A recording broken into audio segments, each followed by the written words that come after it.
À la fin de cette vidéo, si vous êtes jeune comme moi, je pense que vous allez prendre une décision radicale qui va changer le cours de votre vie. Alors, écoutez cette histoire jusqu'à la fin. C'est une histoire très pertinente.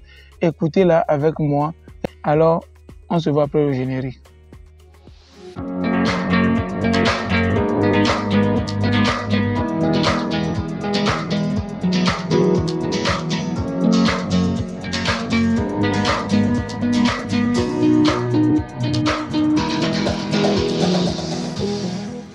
Alors, je vais me présenter d'abord. Je suis Corneille Koumagan, entrepreneur agronome du terrain.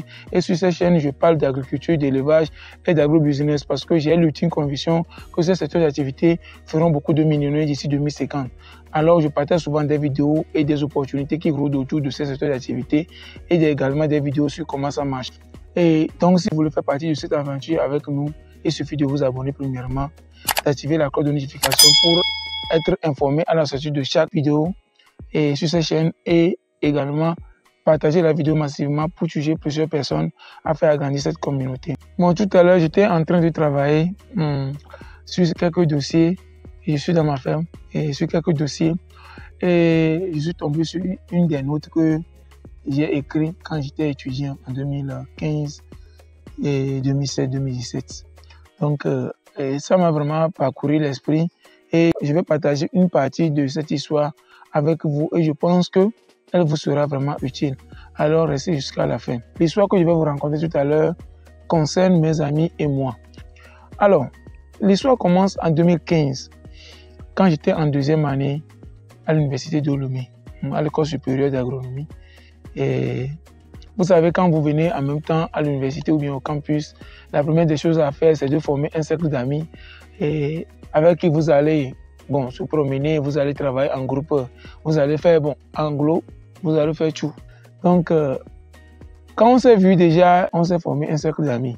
Et ce qui sont devenus aujourd'hui, c'était mes patrons, c'était mes collègues, c'était mes employés, c'était mes partenaires et autres. Du coup, nous voici en 2015 et on a fait déjà un an d'amitié. Et voilà, qu'est-ce qui a été remarqué? Quand on voulait organiser des événements ou bien on voulait faire des sorties et autres, on manquait de sous pour satisfaire à ces besoins-là. Donc, une idée naissante d'un camarade, c'est quoi cette idée? Et cette idée consistait à créer une tontine entre nous et à la fin de chaque mois, on a fixé une somme symbolique que chacun pouvait cotiser facilement et qu'on peut garder quelque part. La plupart ont validé l'idée. Moi, personnellement, je l'ai validé. Et voilà, ça a été concrétisé.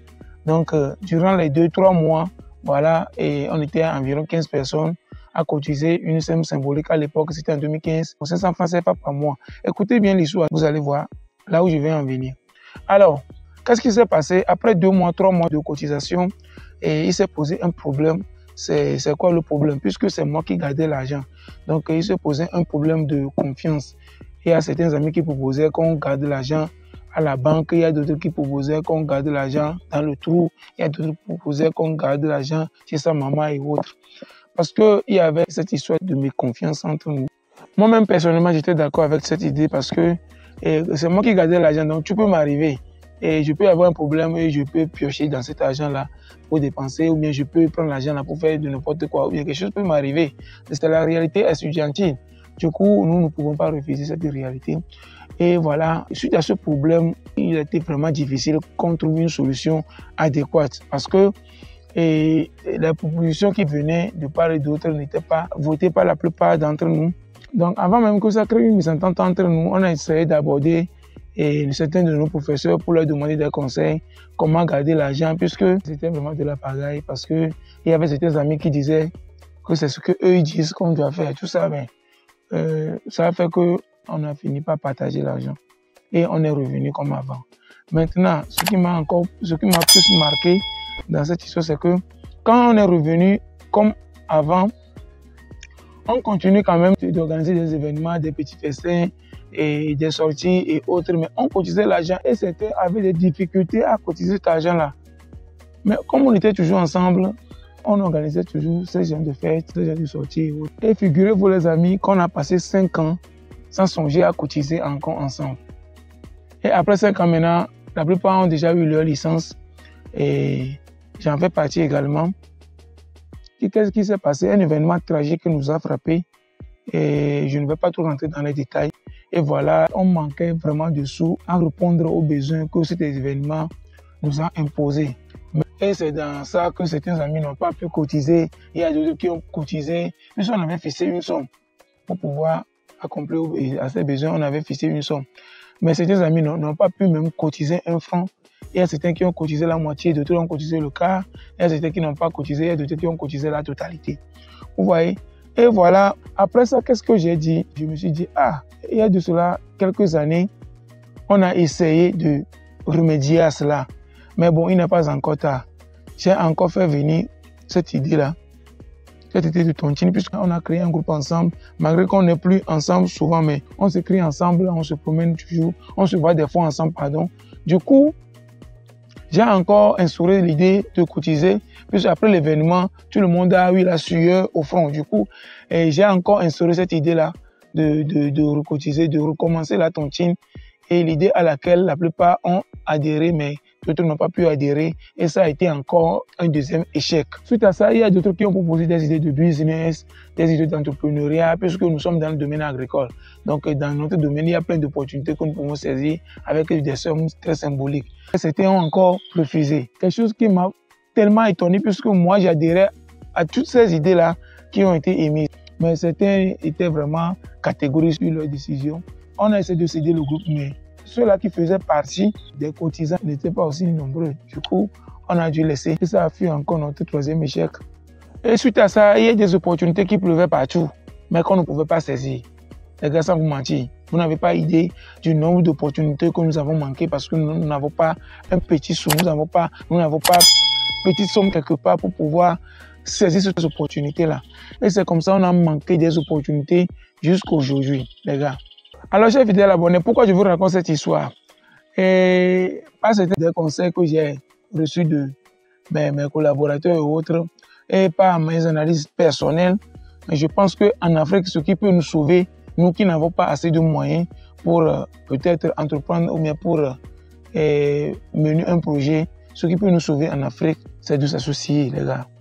C'est de s'associer, créer une équipe, mener des projets fiables. Créer une équipe sérieuse, mener des projets fiables. Je vais faire un petit calcul. Supposons que nous avons décidé de cotiser peut-être 1000 francs chaque mois. Nous étions autour de 15 personnes. D'accord? Si chaque personne cotise 1000 francs chaque mois, donc à la fin de chaque mois, nous avons 15 000 francs. Et je pense que si nous avons fait ça durant 6 ans, nous n'avons pas moins d'1 million. Nous serons autour de 1,80 million, fois 1,1 million francs. Vous voyez, c'est comme ça. Supposons que nous avons décidé de ne pas toucher l'argent là. 1 million, c'est pas grand chose, mais c'est quelque chose. Vous voyez. Alors qu'auparavant, il y avait des business, il y avait des opportunités qu'on pouvait saisir, même avec 100 000 francs. On n'avait pas trouvé. Au mois de coronavirus, si on avait même 300 000 francs dans notre poche, je pense qu'on pouvait faire grimper l'argent là. Et aujourd'hui, même si on sera ici, ça ne sera pas comme ça. Et supposons que nous étions déterminés à cotiser cet argent. Je pense que même si nous ne serons pas riches aujourd'hui, on aura quand même quelque chose sur notre compte bancaire et sur laquelle on peut compter à chaque moment. Mais ça n'a pas été le cas. Mais je tiens à faire appel à mes collègues, à mes frères, à mes sœurs qui sont jeunes comme moi. Si vous n'avez pas de moyens, je pense que vous avez des amis au moins. Avec ces amis, vous pouvez créer quelque chose de potable. Vous pouvez créer quelque chose de fiable. Vous pouvez faire quelque chose avec votre amitié.